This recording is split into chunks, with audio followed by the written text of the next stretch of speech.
The Tree of Energy.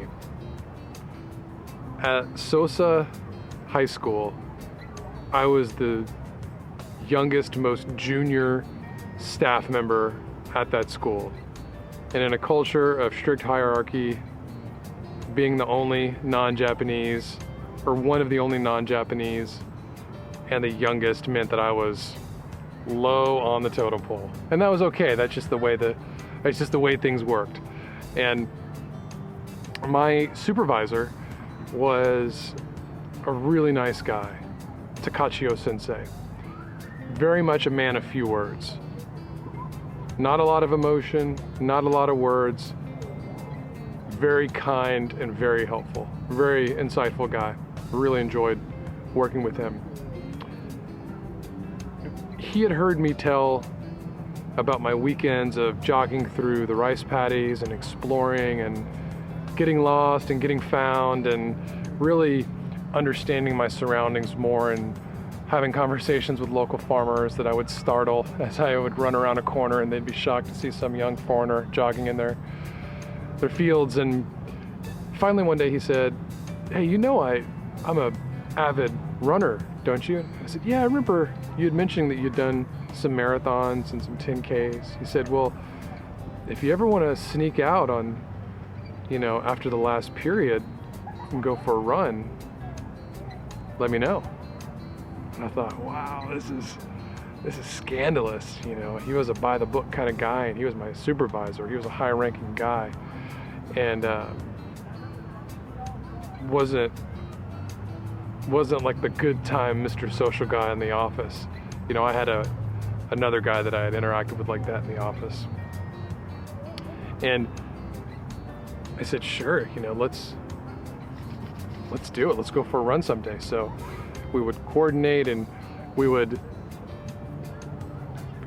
go get changed in the restrooms, and then we would agree to meet outside the back door. So we'd go down and we'd go out the back door, and out the back door towards the baseball diamond was, walls of bamboo forest, and there was a little trail that cut through down to the main little country road. Okay, we're gonna go here, we're gonna go down the thing, and then we're gonna go into the rice paddy areas where you normally run. I said, great, I love running back there. And he didn't live in that area. He lived maybe 4 or 5 towns away, so it was exploratory for him as well. And he had never done that with any other staff members, any other foreigners before, which I thought was cool that he wanted to go explore the area with me and go look at these new paths beyond and learn about the local area and connect with me more. And I wanted to connect with him, so it was great. So we'd sneak out and we'd run, and we wouldn't do a lot of talking. We just jog through and we'd say, okay, you want to go left? You want to go right? Let's go left. And if we wanted to walk a little bit, we would, but typically we would just stay running. And we were going for a longer run one day. And I had a general idea of where I was. He had a vague idea of where he was. And we continued pushing, and then eventually the narrow jeep track that weaves in between the forests and the agricultural, like the rice paddies and the fields, that elevated up to a 2-lane road, and it looked like one of the main 2-lane roads that went north and south from the town that I lived in. And we took a moment to catch our breath there. It was hot outside, and we grabbed some shade.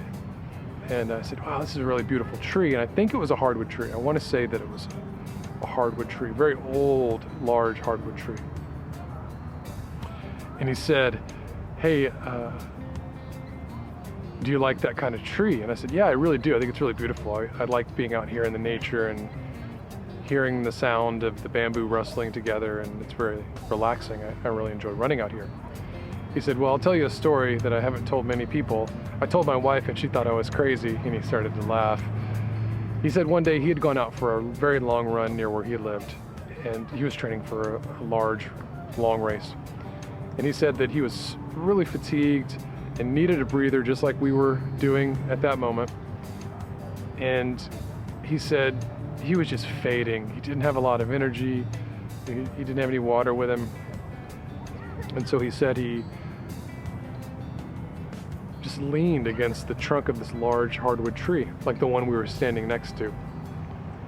And he said, as soon as he did that, he felt a blast of energy shoot through him. Like it just awakened him. It was just like an adrenaline rush or an endorphin kick through his body. And he just got charged, energized.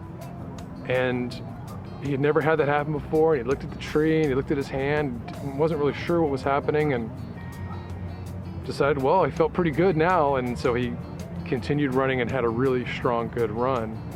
And he said he'd never experienced that prior, and he's never experienced it since. And his wife thought he was crazy. She was like, what are you talking about? Touching the tree, giving energy to you? And he said, I understand why she'd say that. And he said, but I still believe that it happened. He said, I still believe that there's that power of nature, that we have that connection as humans and nature. And maybe sometimes we don't understand it or we can't predict it, but it still can be there. And I had to say, I agreed with him 100%. I'd never heard a story like that before. I really haven't heard a story like that since, if I think about it. And I felt really privileged that he had decided to share that with me, that he had trusted me enough to share that story with me. And we never talked about it again, and we didn't talk about it on the rest of the run. We gathered ourselves back and continued running down the highway again, and then dropped down on the other side down another dirt path and started making our way south towards where our school was and where the ocean was. We head that way.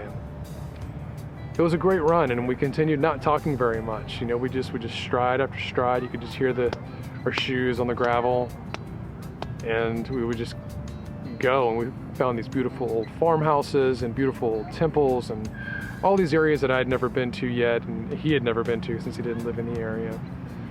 And it was a great run. We made it back to the campus, snuck in through the back path through the bamboo, went in the back door, went upstairs, changed clothes real quick, had some cold water, finished out some after work tasks, and off we go. And then we would continue to do that periodically. We'd meet up for runs and have just a great time, not saying much, just running together and just soaking up the nature and cutting out the noise of the day.